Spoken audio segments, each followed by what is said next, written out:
Graça e paz, meus irmãos. Um bom dia a todos. Que Deus os abençoe. Amém? Hoje daremos continuidade na leitura e exposição do livro de Isaías, capítulos 31, 32, 33 e capítulos 34, seguindo o cronograma de leitura. Amém? Capítulo 31, dos versos 1 a 3, a aliança com o Egito estava condenada do ponto de vista político. O movimento em direção ao Egito talvez pudesse ser defendido. Essa política, no entanto, não era a de Deus. Dessa forma, Deus se levantará à casa dos malfeitores e qualquer um que possa ajudá-los. Dos versos 4 a 9, Deus travará uma guerra no Monte Sião. Deus será tão forte e determinado como um leão quando encontra sua presa. No entanto, ao mesmo tempo, Deus cuidará do seu povo como o pássaro protege os seus filhotes. Diante da proteção divina, Isaías mais uma vez chama o povo ao arrependimento, dizendo: Povo de Israel, vocês se afastaram para longe de Deus, mas agora arrependam-se e voltem para Ele. Versos 8, Isaías afirmou de novo o que nós vimos no capítulo 30, que a Síria cairá, mas somente por causa da obra de Deus. E essa referência foi uma referência à destruição durante a noite do exército de Sinaqueribe, em 701 a.C. A expressão rocha de refúgio refere-se ao rei que usa sua força do exército. Em qualquer caso, os assírios ficaram apavorados. Sião será fornalha de Deus. Em uma noite, o exército assírio foi exterminado. Os comandantes assírios, vendo os soldados, foram abatidos pelo anjo do Senhor. Ficaram aterrorizados. O fogo a que se refere pode referir-se ao fogo do altar do holocausto, que queimava continuamente. Capítulos 32, versos 1. Vimos um governante messiânico e seus subordinados que governarão com justiça, em contraste com os líderes condenados no capítulo 28. A nova liderança dará refúgio e refrigério ao povo de Deus. Os cegos espiritualmente verão e entenderão a verdade do Senhor. Verso 5. O louco ou fraudulentos não serão mais respeitados. Como no livro de Provérbios, o tolo ensina a falsidade e desconsidera as necessidades dos outros. Atrás dos governantes egoístas de Judá e influenciando para o mal, estavam as mulheres aristocráticas de Jerusalém, que eram complacentes e autoconfiantes em um momento de grave crise emocional. Isaías declarou que em pouco mais de um ano a terra e as cidades serão desoladas. Em um pouco mais de um ano, a oferta de uvas e, consequentemente, do vinho será cortada. As mulheres são convidadas a entrar em amarga lamentação sobre o terrível destino que se abateria sobre as suas terras. Isaías previu o abandono completo de Judá. Espinhos e abrolhos tomarão a terra. Jerusalém se tornará um deserto e o palácio abandonado. Animais encontrariam refúgio nas ruínas da cidade. Essa sentença divina contra Jerusalém começou a ser executada pelos assírios em 701 a.C. No entanto, por causa do bom rei Ezequias, a cidade foi poupada e a destruição foi finalmente efetuada pelos babilônios em 586 a.C. Nos versos 15 a 20, a condição desolada de Jerusalém continuará até o derramamento do Espírito de Deus. A terra de Judá permaneceu abandonada sob a liderança de Esdras, Neemias e os profetas pós-exílio. O templo foi reconstruído e a cidade foi restaurada. Em 445 a.C., os muros de Jerusalém foram reconstruídos. durante todo o período intertestamentário. Todavia, durante a maior parte desse tempo, Jerusalém permaneceu sob o domínio de alguma potência estrangeira. Primeiro os persas, em seguida os gregos e finalmente os romanos. A glória, ou seja, a Shekinah de Deus, já não residia no Santo dos Santos. Deus permaneceu em silêncio. A terra ficou sem voz viva da profecia. Por essas razões, Jerusalém era considerada deserta durante o período entre os testamentos. Entretanto, com o derramamento do Espírito no dia de Pentecoste, uma nova era foi inaugurada. Isaías retratou as bênçãos associadas com a vinda do Espírito em termos de campos férteis e florestas exuberantes. O princípio básico exposto nesse versículo é que a paz não é algo que Deus simplesmente derrama sobre uma sociedade corrupta. A terra deve ser limpa e, e semeada com justiça, cujo fruto é a paz. Para isso, a promessa do Espírito é imprescindível. Isaías comparou, irmãos, a floresta em uma cidade como na antiga Guerra Santa. Deus usará o granizo para derrubar os inimigos. Por outro lado, aqueles que são cidadãos no reino desfrutarão de bênçãos em abundância. Novamente, Isaías utiliza imagens agrícolas. As lavouras serão tão abundantes que o agricultor não terá que se preocupar em estocar alimentos. Finalizando o capítulo 32 e iniciando o capítulo 33, ao contrário dos últimos 5 ais que vimos nos textos anteriores, o texto não caiu sobre o povo de Deus. A palavra destruidor é uma referência à Síria. Durante algum tempo, pela guerra e pela descrição, esse poder implacável dominou o antigo Oriente Próximo. Esse período de opressão, no entanto, não seria interminável. Em total descrença, irmãos, o rei Ezequias havia tentado, entre aspas, subornar os assírios, mas Senaqueribe havia quebrado o acordo e invadido Judá de qualquer maneira. Ele era um ladrão, um traidor, um tirano, e Deus prometeu julgá-lo.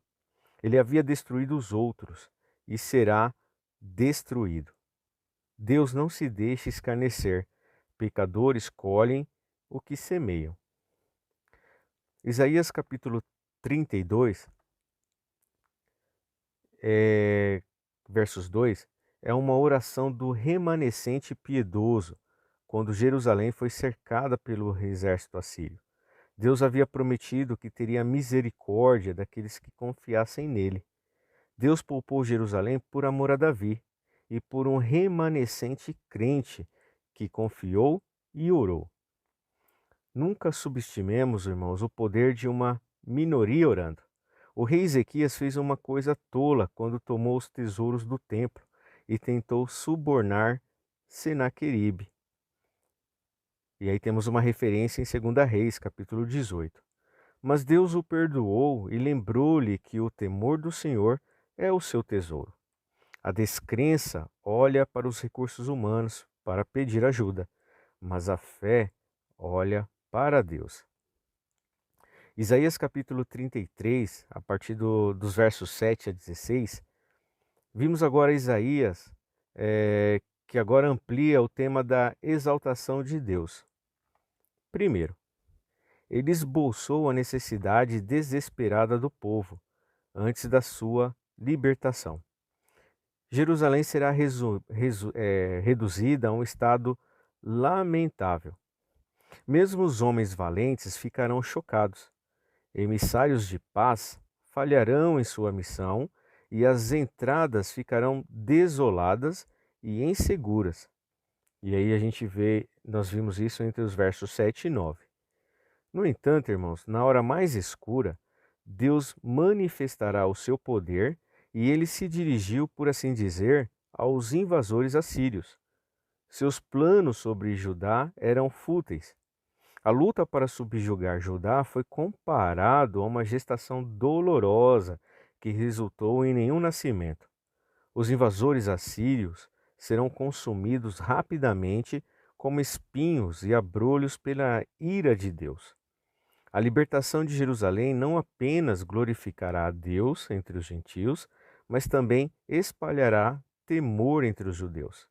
Quando os judeus viram 185 mil soldados assírios mortos por Deus em uma noite, eles perceberam novamente o que Deus de Israel era um fogo consumidor.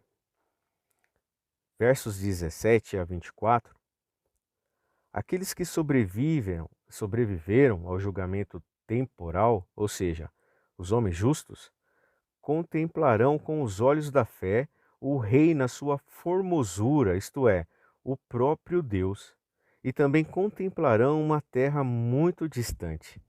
O reino do Messias será uma cidade segura, ao contrário da Jerusalém histórica. Esta Sião se situará ao lado de rios largos, mas não rios que permitirão ataques naval. O pensamento é que Jerusalém teria uma fonte de água abundante.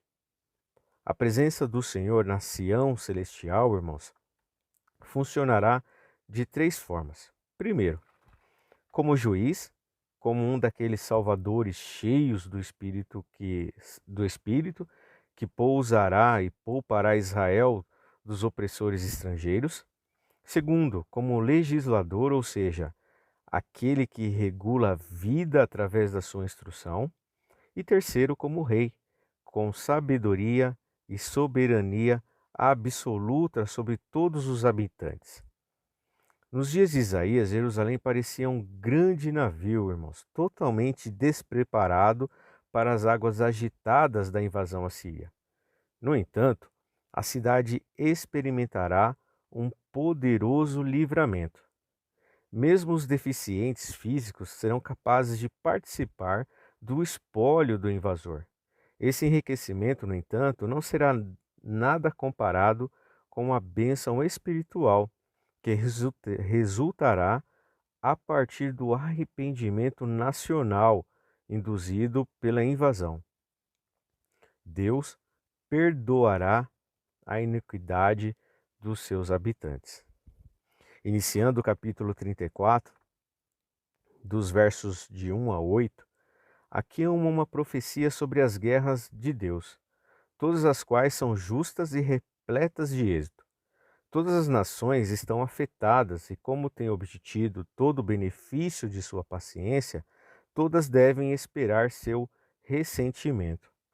A descrição do derramamento de sangue sugere ideias tremendas sobre os juízos divinos. Idumeia denota aqui as nações inimigas da igreja. Também o reinado do anticristo. Nossos pensamentos não podem imaginar os horrores deste tempo espantoso para aqueles que são achados opondo-se à noiva do Cordeiro. Há um tempo fixado no conselho divino para a libertação da igreja e a destruição dos seus inimigos. Devemos esperar, irmãos, pacientemente até então, e jamais julgar aqueles ou alguém antes do tempo.